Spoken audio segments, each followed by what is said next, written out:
One of my favorite parts of visiting Laura Days every year is the horse and wagon ride. It really gives you a feeling of having stepped back in time, and it's such a peaceful, calm way to calm down and end the day. This year I got a chance to talk to the man behind the horses. So to learn a little bit more about him and the horses and get your behind the scenes look on the wagon ride, just watch the rest of the video. That's so I can see the horses better. I can see the horses perfectly. They're working harder. What? Horses. This is Babe. She's 15 years old.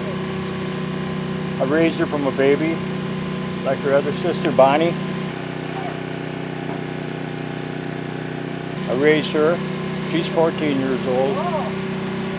They're a year and a month apart. One was born in April and one was born in March. And I raised them, I broke them, I trained them. I made all the harness gear for them. I did that 12 years ago. And they've been in the harness every day since just about that. Babe's got a little better personality than Bonnie does. Bonnie is more like her dad. He was feisty all the time, but he was a good horse. He worked good. He did his job and everything, but he was just a little bit feistier, and you had to stay with him more than the mother. Old enough for me to get to driving. She was a corker to bring. She was something else. Anyway, down hometown here in Madron, they had a parade, and I worked at a sawmill. And the guy that I worked for in the sawmill wanted me to bring my team. He was going to put logs on the wagon for me to go through. And that was on Saturday, and that was, let's see, 14, so she'd have been 12. And I drove her all night before I went to the parade to tire her out so I could go through the parade without no problems. And anyway, when I went to the parade, she was as good as could be.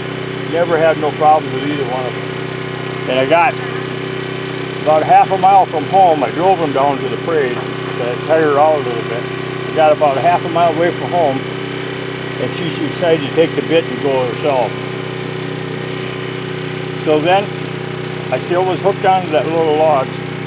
Well, anyway, I hooked her real long. It made the load heavier to pull. And I hooked the other one as short as I could to wear her out. And anyway, at 10:30 that night, she finally settled down where I could work with her. And now she's been good. But there's days now that she gets a little feisty too, don't you? But otherwise, good team.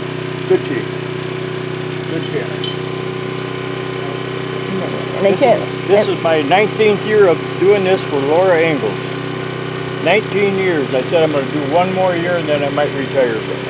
Oh, that would be too bad. I always think it's such a nice cap to the event to take a horse ride. Oh yeah, and see, it's like up in Duran, they want me for the winter, or Boza, or whatever they call it.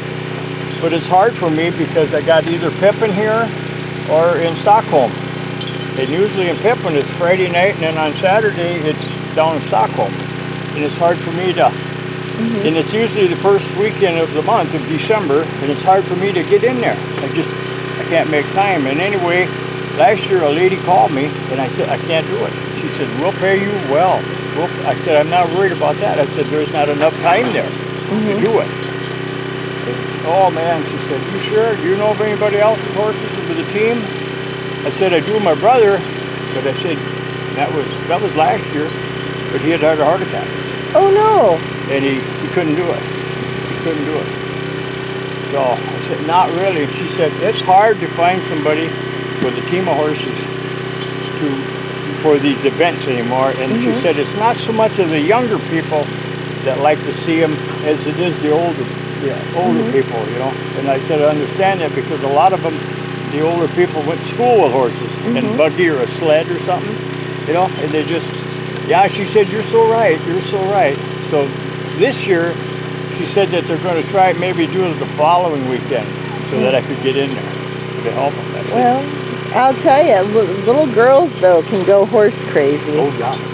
There was a couple of them yesterday on the wagon. They just couldn't get over how, and had never seen them, a horse hitched to anything except for in some movies or something. They couldn't believe, and I suppose they were, I'd say they were 13, 14 years old, and they couldn't believe how everything all took its place, what it had to do for a horse to pull on. You know, but it was interesting for me to explain to them, to tell them, you know, and they just took that just like that, though. They really took it, really did. Ah, yes. But there's a lot of wanna-be cowboys, teamsters, but they're going at it all wrong, and a lot of good horses are turning sour on them, you know, and it's too bad. It's not the horse's fault. It's the guy that's got it. I say that it's making the horse bad. But I'm saying that also there is some good teamsters and there is some good cowboys. But there's some of them, there's 99% more bad ones than there are the good ones. And that's the way I guess life is. It's like with anything else. We've got some real good mechanics and somebody that wants to be a mechanic wouldn't know what a screwdriver is. You know? And it's too bad. As far as myself, I got a grandson. He's 20 years old. He has no interest in nothing but his phone. And that's too bad. I don't know. And I tried to talk to him and explain things, and he just has a rough day at it. But anyway, I've got to get hooked.